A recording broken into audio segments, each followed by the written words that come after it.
Oke, mungkin sebelum kita mulai supaya teman-teman pada semangat, kita tepuk semangat dulu. Tepuk semangat. Give me on, give me fire. On fire, fire, fire. Halo semuanya. Hari ini ITK Talks kedatangan kita dari ITK Mengajar. Oke, halo semuanya. Jadi perkenalkan, nama saya Etsa Zinal Tablis dari Prodi Teknik Kelautan angkatan 2021. Di sini selaku Kepala Departemen Human Resource Development. Oke, halo semuanya. Perkenalkan, aku Nadia Rizka Dwi Putri dari Prodi Teknik Kimia angkatan 2020 selaku Project Officer dari ITK Mengajar. Oke, halo semuanya. Jadi kenalin, aku Hendy Prabowo dari Prodi Teknik Industri angkatan 2022 di ITK Mengajar selaku staf dari Departemen HRD. Halo semuanya, perkenalkan nama saya Reza Khairunisa. Saya dari Program Studi Teknik Industri angkatan 2020. Di ITK Mengajar sendiri saya sebagai controller di ITK Mengajar. Oke, halo semuanya. Perkenalkan, saya Vikrom dari Teknik Lingkungan angkatan 2021 dan saat ini menjabat sebagai Kepala Departemen Divisi Kreatif Program dan Entrepreneurship.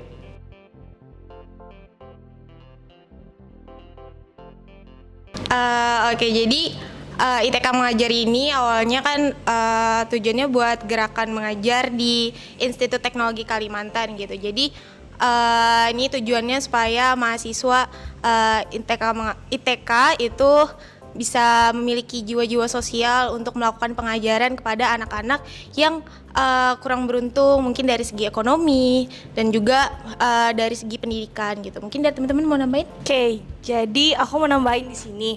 Awal mula berdirinya ITK Mengajar sendiri itu namanya sendiri itu Sanggar Berkilap. Jadi ITK Mengajar itu dulu masih di bawah naungan Kementerian Sosial Masyarakat, namun bernama Sanggar Berkilap gitu di tahun 2015. Nah, cuman seiring berjalannya waktu di tahun 2020 itu mulai didirikan namanya ITK Mengajar, tapi base-nya belum berbentuk organisasi.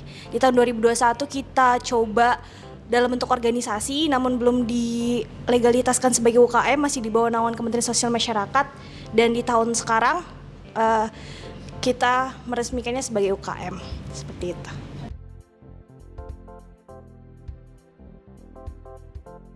Mungkin yang mendorong ini sih lebih ke kita awalnya hanya datang sekali dua kali ke dalam ITK Mengajar, terus kita datang ketiga kali. Di situ kita lihat respon adik-adiknya tuh ya Krom ya.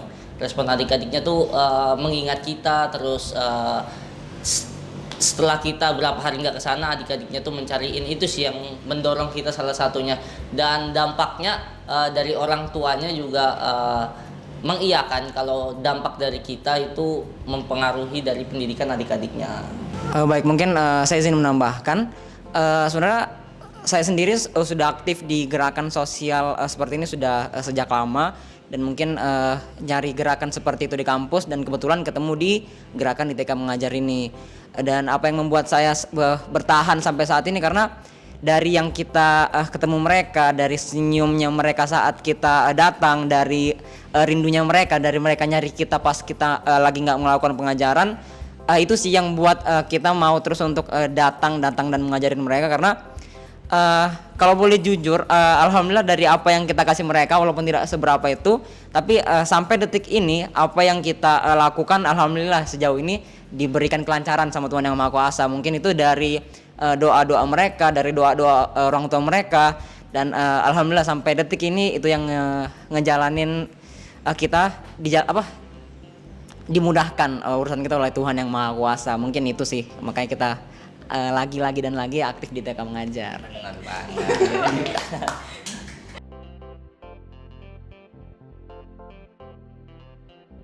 Oke, jadi bagaimana sih cara umumnya teman-teman di ITK Mengajar itu memanage waktunya antara kegiatan kuliah kita maupun ngurus ITK Mengajarnya sendiri gitu. Jadi biasanya itu teman-teman yang pastinya itu udah harus membagi porsi dari setiap kegiatan yang ada, di mana mereka entah mencatat di notes mereka atau mencatat di kalender mereka. Dan kemudian juga di ITK Mengajar itu kami sangat mengusahakan setiap kegiatan yang ada itu nggak boleh ada yang tabrakan, dan tidak ada yang boleh dadakan diinfokannya. Jadi semisal memang kepengen rapat dihadiri oleh banyak fungsionaris, oleh karena itu harus diberitahukan jauh-jauh hari. Jadi teman-teman yang udah ada kegiatan lainnya, entah dia mau nugas, entah dia ada kegiatan organisasi lainnya, itu nggak tabrakan sama kegiatan di ITK Mengajar sendiri gitu. Mungkin mau nambahin kalau dari saya pribadi, caranya buat memanage waktu, kan pastinya kegiatan dari ITK Mengajar tuh biasanya di luar dari jam perkuliahan gitu. Dan pastinya untuk kegiatan utama ITK Mengajar kan mengajar ya, dan itu dilakukan di hari weekend, Sabtu dan juga Minggu. Jadi itu di luar dari kegiatan kita buat berkuliah gitu. Jadi emang dari ITK Mengajar sendiri itu menjadwalkan kegiatannya, maupun itu kegiatan mengajar ataupun rapat, itu tidak mengganggu kegiatan perkuliahan ataupun kegiatan-kegiatan kita untuk soal akademik lah. Jadi insya Allah kita bisa manage waktunya dengan baik. Jadi misalnya pagi sampai siang itu kuliah, atau sampai sore, nanti malamnya mungkin bakal ada rapat.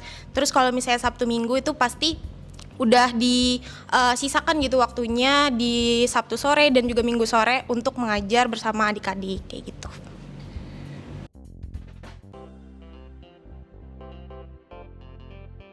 Baik, dari TK Mengajar sendiri kita punya berbagai macam kegiatan. Mungkin yang paling pertama dan yang paling utama dari TK Mengajar yaitu Sanggar Mengajar, itu dimana kita ngajar bareng adik-adiknya di Sabtu dan Minggu sore.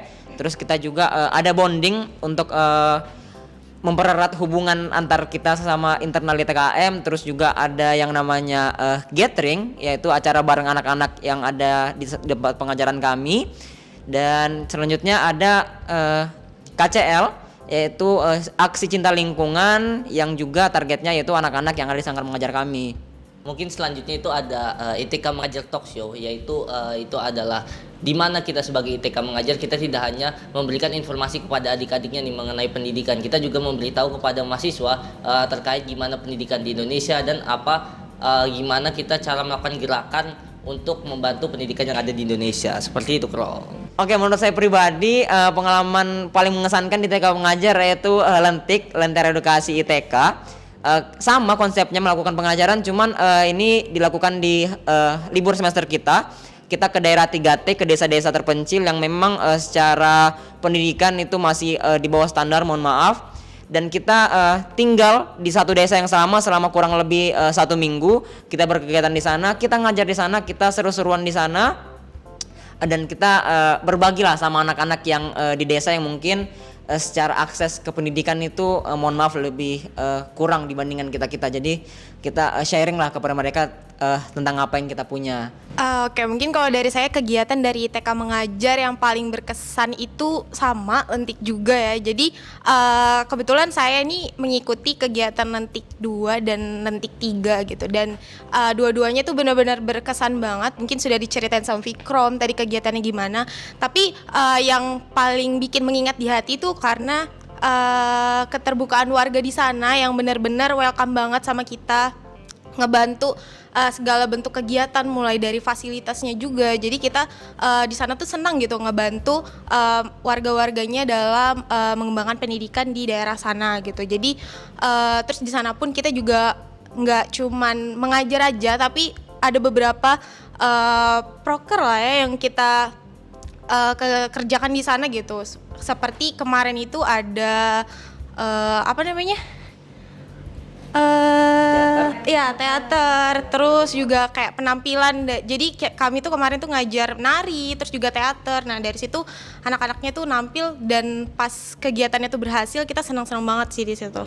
Oke, kalau dari aku sendiri yang paling berkesan di ITK Mengajar itu salah satunya kegiatan tuh ada talk show ITK Mengajar. Nah jadi di kegiatan ini kita ngebuka suatu pembicaraan yang dimana kita bahas satu topik yang kita angkat. Contoh tuh semisal yang kemarin tuh kita ngenalin ke mahasiswa baru angkatan 23 gimana sih ITK Mengajar tuh, gimana prokernya, tujuannya, sasarannya itu gimana. Jadi salah satu hal yang berkesan tuh di ITK Mengajar kegiatannya tuh talk show. Oke, kalau Kanat? Oke, kalau dari aku pribadi kan tadi yang pasti Lentik udah ya. Yang pastinya juga itu Sanggar Mengajar, karena Dari Sanggar Mengajar sendiri, yang sebelumnya tahun kemarin kita mungkin cuman akses 2 sampai 3 tempat doang, bahkan sampai saat ini di tahun kepengurusan ini tuh kita udah akses sampai ke 6 tempat mengajar yang ada di Balikpapan. Bahkan kita sampai belajar bareng sama teman-teman atau yang mengalami yang punya penyakit kanker seperti itu. Jadi kita bantu mereka untuk meningkatkan semangat mereka kayak gitu. Kita entah bermain bareng kah dan lain sebagainya gitu. Bahkan teman-teman yang mungkin kondisinya berada di lingkungan yang cukup kumuh, entah di lingkungan pemulung dan lain sebagainya, itu kita ajak bareng untuk bermain bareng. Kita berikan bahkan beberapa hadiah seperti peralatan tulis yang baru dan lain sebagainya kayak gitu.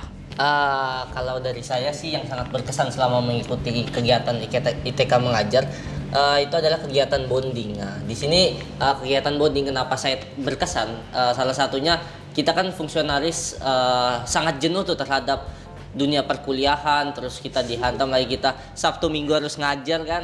Nah, itu di sini di mana ada namanya sebuah departemen HRD itu membuat bonding. Nah, bonding ini jadi entah kita mau ke pantai bareng, terus kita olahraga, ataupun kita ada camping ya. Jadi tujuan dari bonding sendiri itu salah satunya mempererat.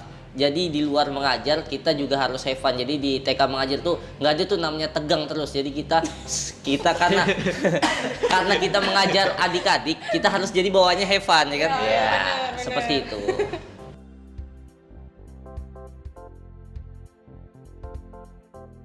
Oke, jadi di ITK Mengajar ini dari kami itu ada pembagian 3 kelas. Kelas A, B, dan C. Jadi untuk kelas A itu dari TK sampai kelas 1 SD.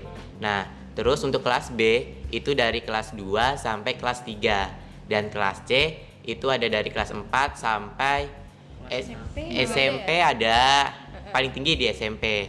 Dan ada juga beberapa adik-adik yang belum sekolah, yang kayak masih PAUD, ada juga yang belum sekolah, ya belum PAUD juga, ya udah gabung aja juga kayak gitu, nggak masalah. Jadi ngikut aja, ngikut. Nanti dia masuk ke kelas A gitu.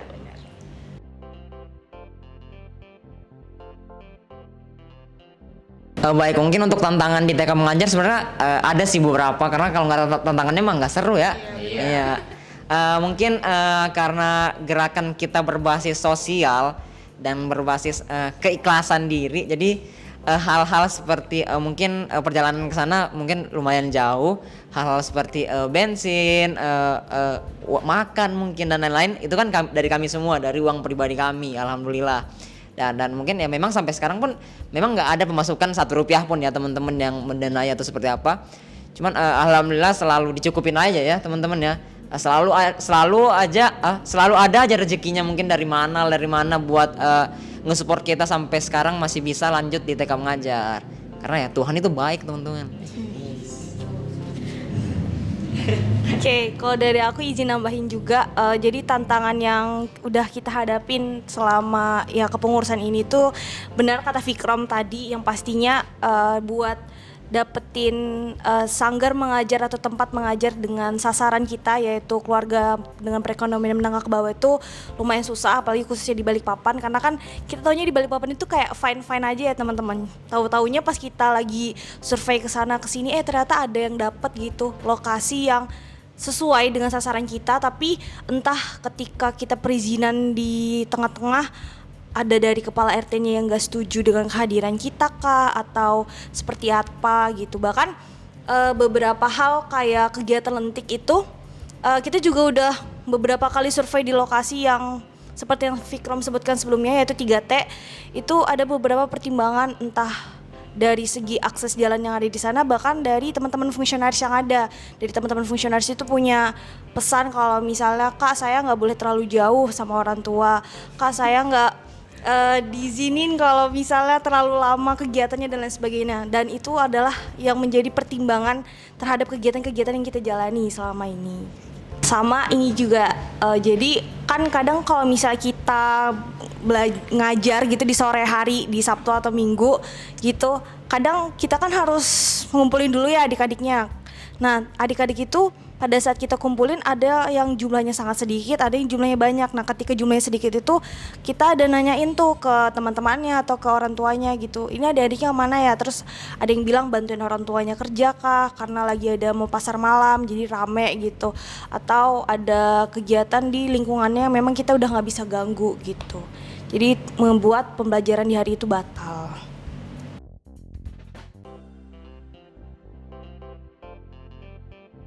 Oke, jadi dalam kegiatan mengajar dari ITK Mengajar sendiri, itu tuh kami punya departemen khusus yang memfasilitasi untuk media ajar teman-teman ITK Mengajar, yaitu Departemen R&D. Nah, Departemen R&D ini dia bertugas untuk membuat RPP atau apa namanya panjangannya? Rencana Pembelajaran.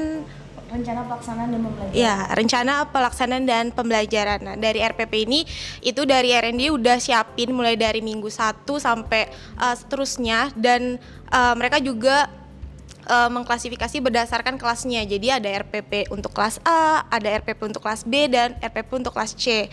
Nah, hebatnya teman-teman R&D ini mereka bisa menciptakan inovasi dari mengajarnya supaya anak-anak itu nggak bosen. Kadang tuh kan PR-nya tantangannya untuk anak-anak itu mereka gampang bosen. Jadi mereka nanti misal belajar terlalu lama, mereka nanti lari-larian, main-main. Nah, tapi dari R&D itu punya inovasi buat mengkreatifkan inovasi belajar. Jadi misalnya belajarnya tuh menggambar, mewarnai, terus nanti ada nempel-nempel, terus juga mengenalkan teknologi. Jadi kami membawa laptop.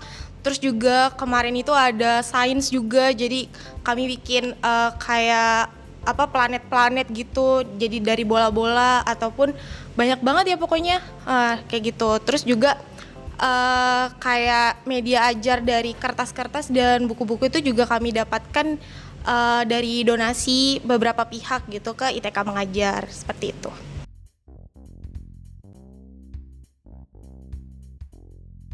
Oke, jadi buat teman-teman Institut Teknologi Kalimantan, teman-teman mahasiswa ITK, jika ingin berkontribusi terhadap pendidikan di Indonesia, itu teman-teman bisa mengikuti pengajaran yang ada di ITK Mengajar, dan kita sangat welcome untuk teman-teman berkontribusi terhadap pendidikan di Balikpapan. Dan teman-teman jika tidak bisa menghadiri kontribusi secara langsung, teman-teman juga bisa berdonasi ke ITK Mengajar, seperti itu. Donasinya nanti bisa cek di IG di bawah ini.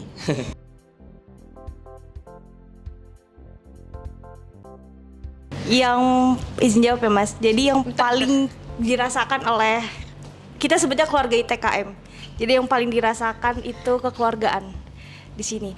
Entah saya yang angkatan 2020, Ed saya yang angkatan 2021, Bo yang angkatan 2022. Di sini kita sangat welcome ke mereka kayak gitu. Bahkan kakak-kakak kita yang udah lulus, yang angkatan 2018, 2017 pun sering kita ajak buat berkegiatan bareng sama kita. Jadi yang paling dirasakan selain susah payahnya ngekonsep kegiatan, have fun bareng di kegiatan, tapi juga itulah yang ngebentuk kekeluargaan di keluarga ITKM. Gitu. Oke, mungkin sedikit menambahkan, jadi mungkin selain rasa kekeluargaan, mungkin kita sebagai mahasiswa juga tentunya ngerasa lebih bersyukur ya, karena kita bisa mendapatkan fasilitas pendidikan yang memadai, terus juga akses ke sekolah yang bisa dibilang cukup mudah. Tapi dengan kita berkegiatan di ITK Mengajar, kita jadi bisa lebih bersyukur lagi atas apa yang sudah kita dapatkan, karena di luar sana masih banyak orang yang mungkin sama keinginannya untuk sekolah tinggi, tapi mereka masih belum bisa mendapatkannya karena terhalang oleh mungkin ekonomi ataupun juga fasilitas-fasilitas yang kurang memadai gitu. Jadi selain kekeluargaan, mungkin rasa syukur sih atas fasilitas dan kemudahan kita lah dalam meraih pendidikan, seperti itu.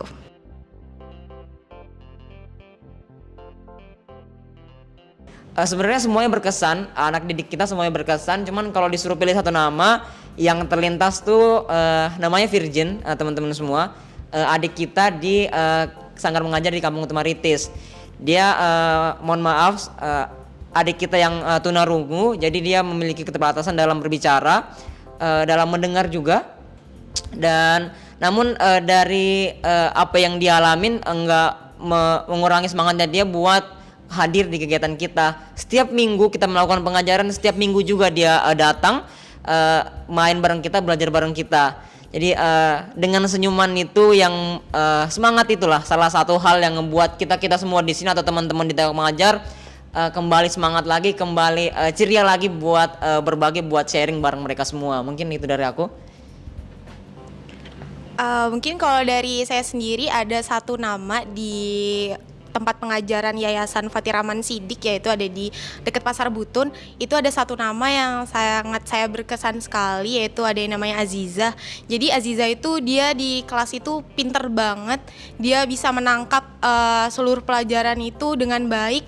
Dan yang bikin terharu adalah karena saya sering mengajar di kelasnya Aziza sendiri.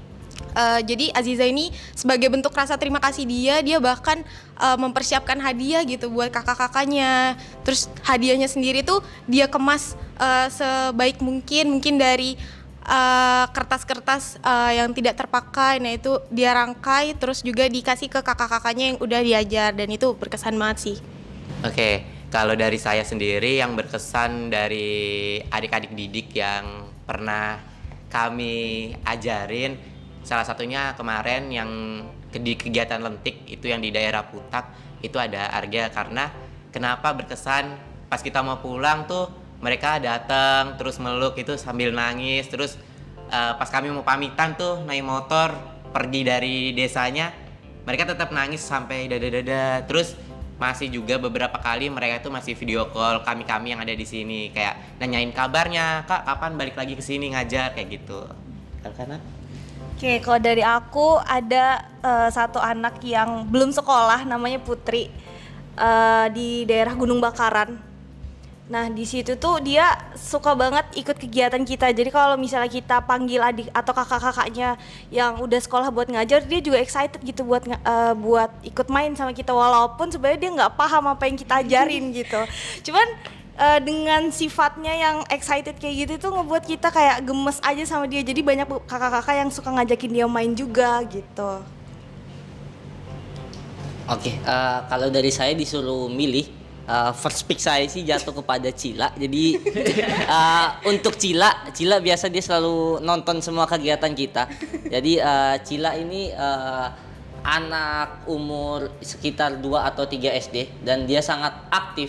Tetapi ya karena dia aktif itu beberapa pengajaran dia jadinya suka lebih ke arah bermain. Nah itu menjadi tantangan kita sebagai ITK Mengajar, gimana kita membuat pembelajaran itu jadi have fun. Jadi yang membekas dari Cila itu adalah setelah kita sama seperti Bowo, setelah kita balik ke Balikpapan dan di Putak itu dia selalu menanyakan gimana kabarnya, bahkan sampai mendem Instagram. Ya nggak kerasa kita udah sampai di sesi akhir ITK Talks bareng ITK Mengajar. Nah, buat teman-teman yang ingin kepoin kegiatan kita bisa dipanteng ini di Instagram, TikTok, YouTube di @ITK Mengajar. Mungkin sebelum kita tutup, kita tepuk semangat lagi. Oke? Tepuk semangat. Give me up. Give me fire. On fire, fire, fire. Sampai jumpa di kegiatan selanjutnya. Dadah.